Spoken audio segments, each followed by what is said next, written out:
soy el fuego que...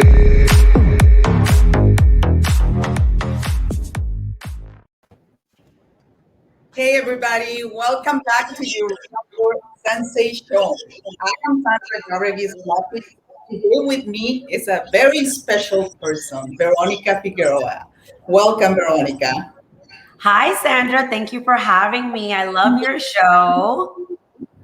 Thank you. Veronica is a former broker owner of Remax Innovation in Orlando, Remax Hall of Fame of Diamond recipient. She's a team lead of the Figueroa Team.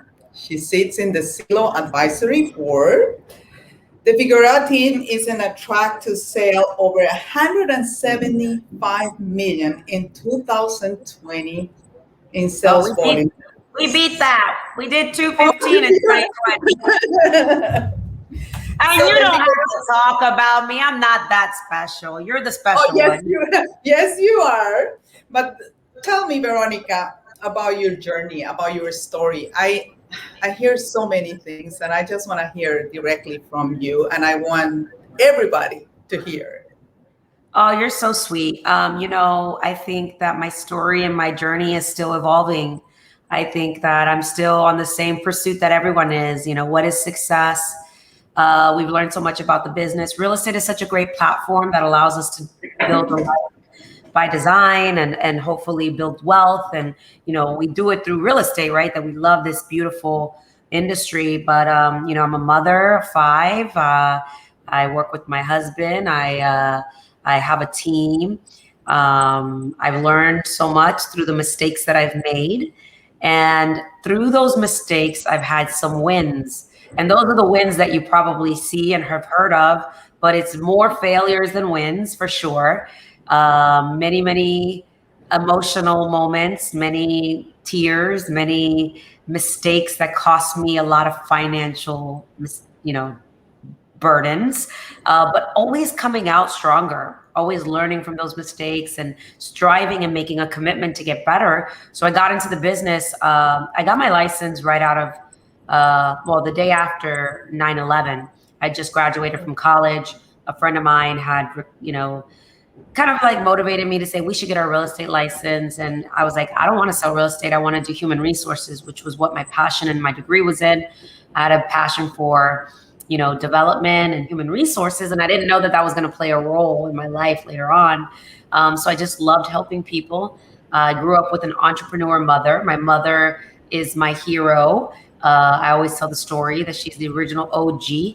I grew up as an, daughter to an entrepreneur mother. My father was in the military, and ultimately my upbringing as a 12-year-old little girl working in her stores and her little bodegas, I just was taught great work ethics. I was taught to work hard. I was taught if you want something, you go out it and you earn it. Nothing was given to me. I had to work for it. So I carried all of that into my business today. But, all those things that I've learned along the way played a huge role that I didn't realize at that moment.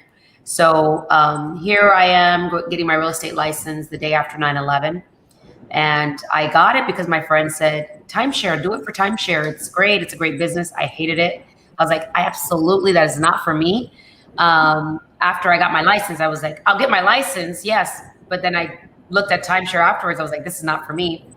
And I didn't do anything with my license at the time. I just put it on a shelf, and I just, worked in the career that I thought I was going to work in until, 2004, that I was going through a life-changing event, which was a divorce. And I had 2 small kids, and, I figured I'll just, use my real estate license as a secondary income part-time, like a lot of people start out. And it was, with friends, family, and anyone that would give me a chance that, believed in me. And I kind of like forced their hand to work with me. I was like, you gotta buy a house with me. Like, you have to, please. I need to feed my kids at first, right? But then I realized, wow, this is a really fun industry. And I took all the things that I learned in my previous career and my, knowledge of the market in business and people. And then I started developing a passion for, residential real estate, did as much research as I could. I was obsessed with it. And I quit my full-time job within 4 or 5 months. And I was like, that's it. I'm going all in. And my family thought I was crazy. People thought I was crazy. And I'm like, I could do this. I can do this. And here I am, I don't know, 16, 17 years later. Yeah, something like that. Just all in, never looked back. There have been a lot of bumpy roads. There have been moments where I wanted to quit. There have been moments that I thought I wasn't cut out for this, but I just got really clear as to why I was willing to do this. And it goes back to my kids at that time and what I wanted to do. It wasn't just because it was fun or the money. It was like, I really think I could help people. I could serve people. And it goes back to that human resources and development side. And, I witnessed my mom, Sandra, go around in a mobile bodega back in the day when there were not Hispanic products in a place called Columbus, Georgia. My father was in the military. The School of America was something that was, obviously a big military focal point in Fort Benning. And you would see all these people come from different countries, Panama, Central America, whether it was through the political asylum programs or just, affiliate countries, right? And just the military working together. And my mom was the one who was like, you know what? The Latinos need products. They need, things, but there was nothing in Columbus, Georgia. So she would go to Miami, she would go to New York, she would go to Chicago, she would go to Atlanta, and she would gather all these products and she would go out there and she would find the community and she would find, people who needed products. And she became a promoter, would bring all these artists and she would bring, some of the famous Hispanic artists that are now really, really famous today. Back then they were just starting out.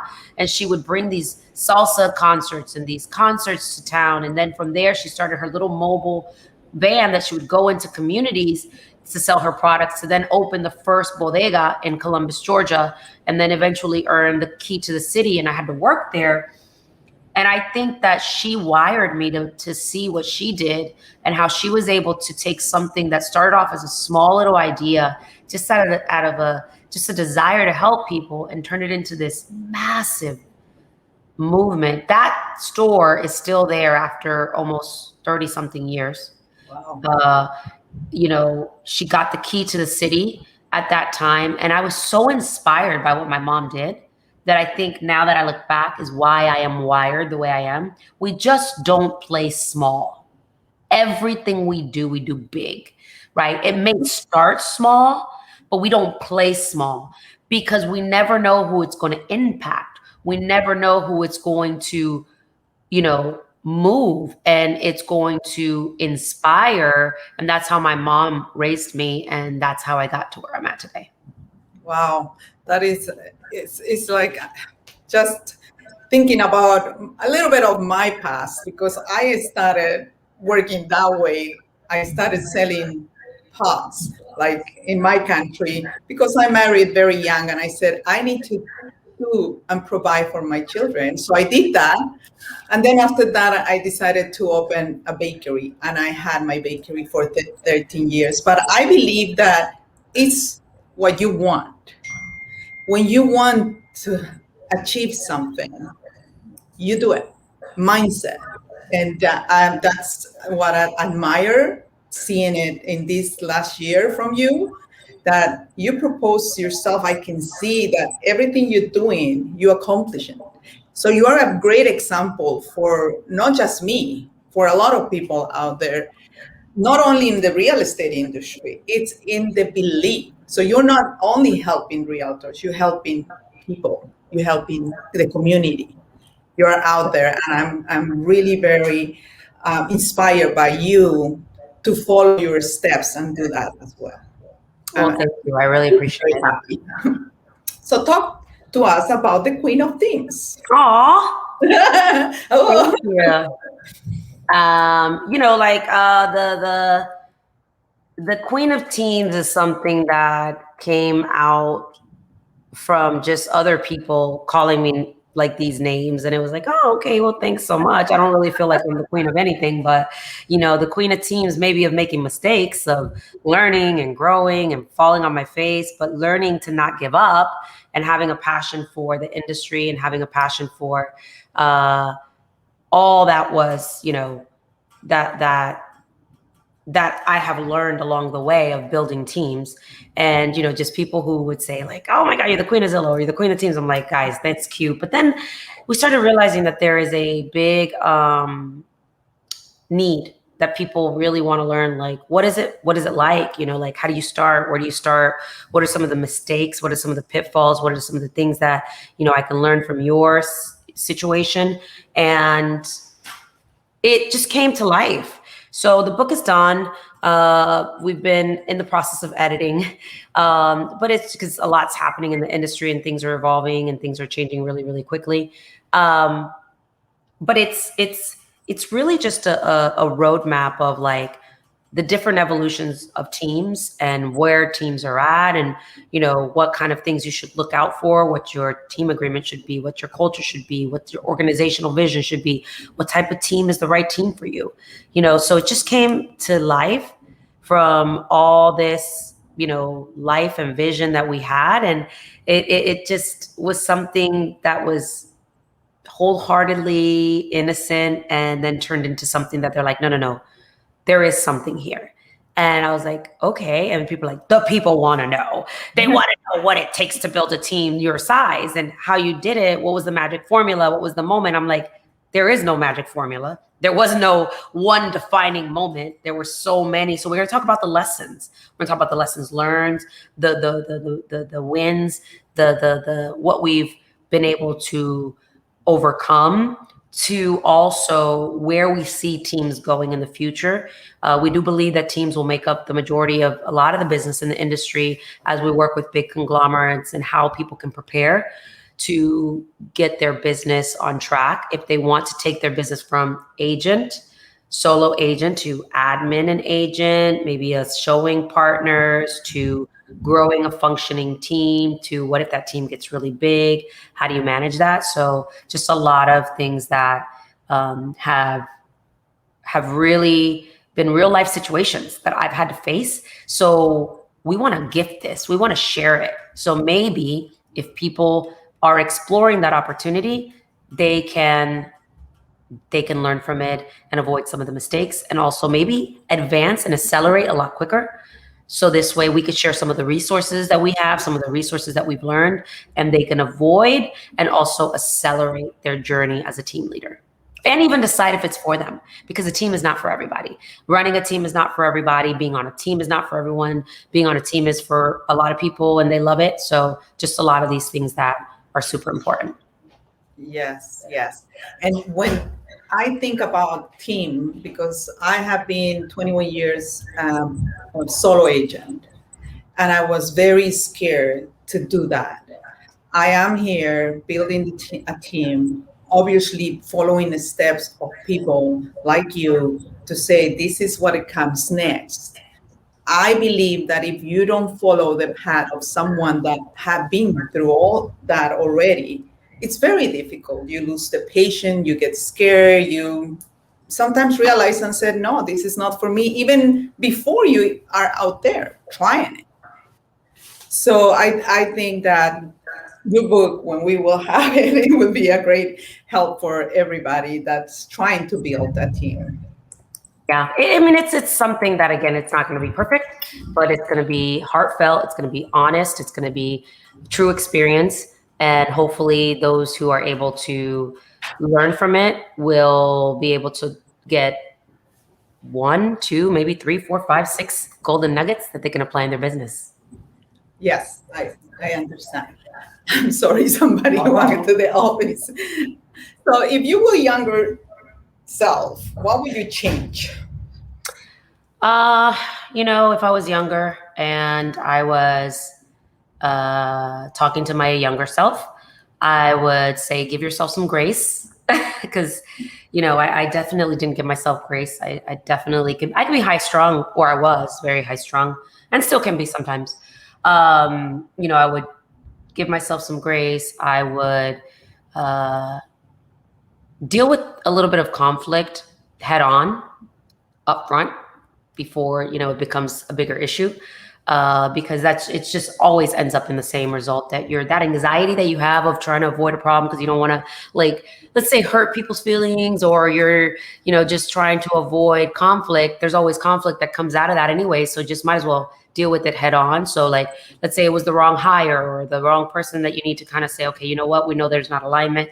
Just deal with that. In the end, it's better because the outcome ends up being the same that we initially saw was going to happen. And it's not healthy. It's not healthy for the business. It's not healthy for you. Sometimes it's clients. Sometimes you need to not work with the client that you keep on because you're just thinking about the client. I mean, the commission, or you're thinking about the deal, or you're thinking, and that client's not healthy for you, or vice versa. Same thing, an agent. All these little things that I would go back to my younger self and say, have standards in your business. Have standards in your business and stay true to that. So standards, no matter how uncomfortable it may feel, those standards and the principles that you keep are the key. It's the lever to growth in your business. And you will have peace, not only in your heart and your soul and your business, but you let the standards do the pretty much the management of the business. Hey, I have this expectation. If it's not done, then this is the result. There's no dancing around. Someone knows if they're not performing. Someone knows if they're not showing up. So say, hey, these are the standards and you're not happening. So we want this to work out. But as we know, it's not the outcome that we have yet. Let's go ahead and address this head on now, because this way we can all part as friends and free up each other's future. So that would have been something I would have told my younger self, that absolutely, like, yes, girl, like, you need to handle this. And your older self is going to eventually realize this. So if you could do this now, you'll avoid a lot of drama. A lot of things that, could have been prevented in your business, in how you grow, not settling, not saying yes to everybody, learning that no is the power and the key to a lot of the things that you could do. And then your business just falls apart. Falls into place rather than fall apart. We've had to reinvent ourselves so many ways. Don't compare yourself to others. Don't play defense. Play offense. Yeah. Don't play defense. Play offense. And let's just be honest with ourselves and where we want to go. So just those little things that I would say to myself, because everything else I had to learn, I had to experience. So this way it is, a part of your growth and your journey. Leadership doesn't come with this, there's tons of books out there, but sometimes you don't know what that book is telling you until you're living in that moment. Like, that's what this meant. Like, eat the frog, or have those difficult conversations, and who moved my cheese, all these books that, like, you finally get what they meant when you're in the moment living it, but you didn't get it when you were reading it. Yeah. So all these things are making sense. So yes, indeed. So from a 17 roster team from Remax to today, a 16 plus team, how that happened? It's been how long? A year? 2 years. It happened through the people. It happened through the people, through the agents. I didn't go out there and do this all by myself. It happened through the people. It happened through the trial and error, through building a culture, through showing results. Your culture also isn't always perfect, and sometimes your culture changes, but then people are watching. You know what I noticed, Sandra? They also notice how you react. I get more people reach out to me and say to me, you know what? I saw this happen and I saw how you reacted, or how you continue to just stay the course. And people will gravitate towards us more because of how focused and relentless, and we don't let the noise get in the way, and how we just stay so focused and not deterred from the things that happen in this business, the egos that show up, people leave, people come, people go. And we're just like laser focused. And people are like, I want to be a part of what you guys are doing. And we're like, oh, we're kind of reinventing ourselves. We've learned from some of these mistakes. We're doing this. They're like, I just want to win. I want to win with you guys. And anyone else who won, but, didn't want to, like, win anymore with us, or didn't want to give credit, or didn't want to do this or that. We're like, we're still clapping for them to win. We want everyone to win, right? They won in that season with us. They're going to win in another season with themselves. And we are also in the same. We're going to win. We won together in that season. We're going to win in our next season. And what we have realized is that some people only want to win for them. And then they want you to lose. And you know, as you, again, go back to the standards and the principles, you're like, like we know in a divorce, someone always loses, or both parties do. So you have to understand, like, this has to be a mutual situation. So like when I started seeing the reason my team started growing in a lot of ways is because we weren't wavering. The decisions that we made in business, we were sticking to them. You know, we weren't going to say, well, I'm going to change this because this person's mood doesn't like the way this is going, or I'm going to change this because I'm worried about this person. No, we are running a business. We're running a business, and I get more people gravitate towards that. And then I get agents who will say, hey, I believe this is a place where so-and-so can start their business or grow their business, and you guys have done it for me. We think it would be good for them. So we've grown through people who appreciate the accountability, who appreciate, you know, our way of running our business, and how we are not afraid to take risks. We're not afraid to challenge the status quo. We're not afraid to face the fire and deal with things that are oftentimes uncomfortable. But when you show up at a high level, and when you put yourself out there, and leadership is not easy, it comes with a price. Yeah. You are going to repel certain people and attract certain people. And when you repel, you also are growing your ability to attract the right people. And my team started attracting the right people, you know, and they started doing a lot of the growth and the vision, because we started being very clear as to who we wanted to be in business with. And listen, this is still an ongoing thing. You get people who show up, others who don't, others who change, it's okay. I always tell people that's okay too. We're just not going to stop growing. Because I understand the fact that as we grow, the evolution of people grows. We always grow. People's needs change. We have to continue to always seek talent and attract our ideal avatar of who we want to be in business with. And a lot of times it's not the same person we used to be in business with. Yeah. So, you know, that's how it happened, because we got really, really clear and focused and said, if we're going to go out there and serve clients at a high level, this is not a country club. This is a commitment. And you know how we feel about that. Let's go. You're not doing that only for your team.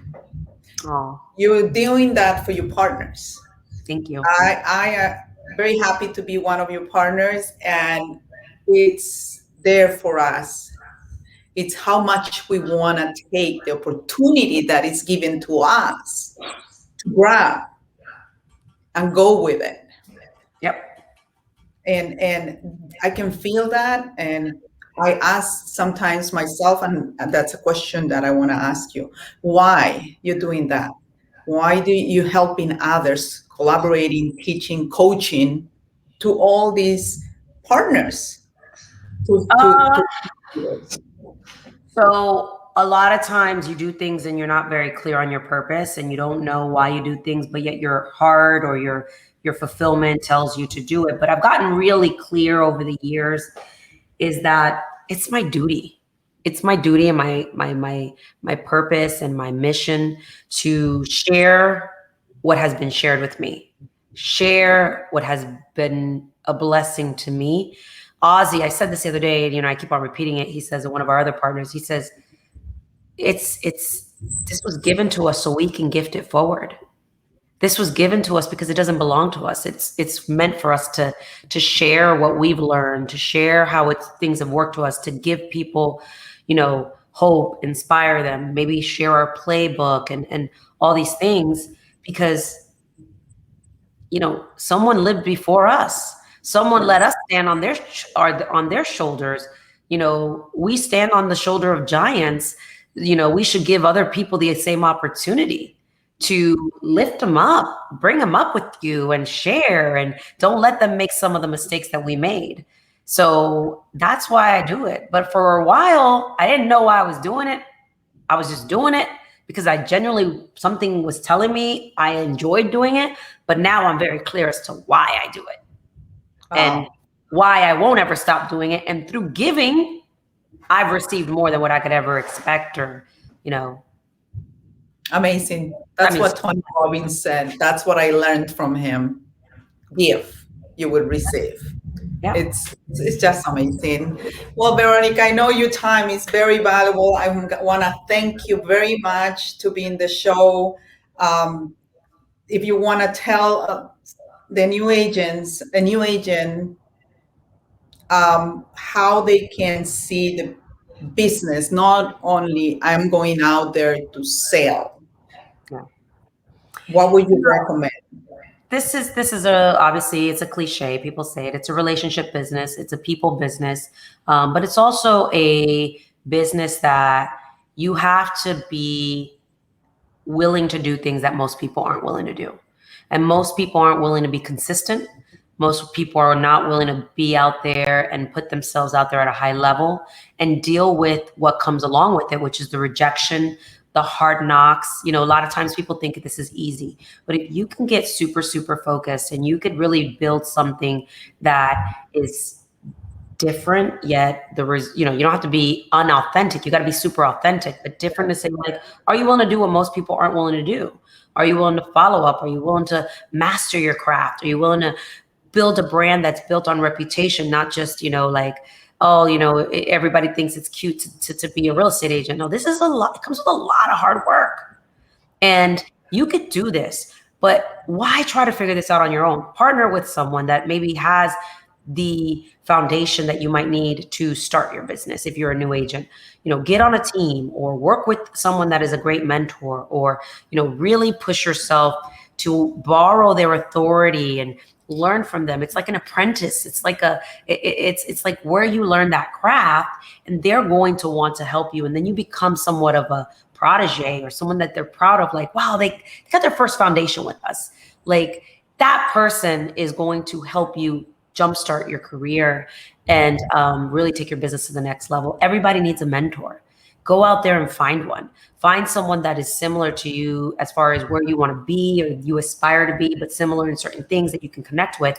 And don't make this about the money, because if you make this about the money, you will absolutely, in my opinion, go about it the wrong way.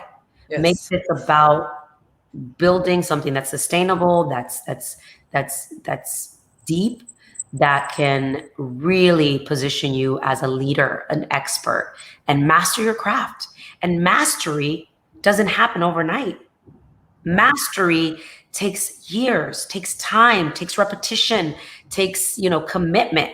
And if you can master this industry by staying true, staying the course, willing to do the things you need to do to learn and not give up so easily, I see too many agents, oh, I don't like this, I'm leaving. Oh, this, I'm like, okay, like, what is this industry going to do? It's going to kick you in the teeth, in the mouth, if you do not build the stamina and the resiliency that you need to deal with this industry when things get tough. But it's very rewarding, and it doesn't have to be tough when you're working with the right people. Yeah. Thank you very much, Veronica. If for the new agents out there, if you want to reach out to me, Sandra.Schlapitz.work, we can have Veronica anytime that we will need her, obviously. Thank you. Thank you very much. Love you, Veronica. It was great. I'm so proud of you. You're an amazing leader. You're an action taker. And if you want to know how to succeed, that's how you succeed. So that's a woman you need to follow. Thank you. Bye.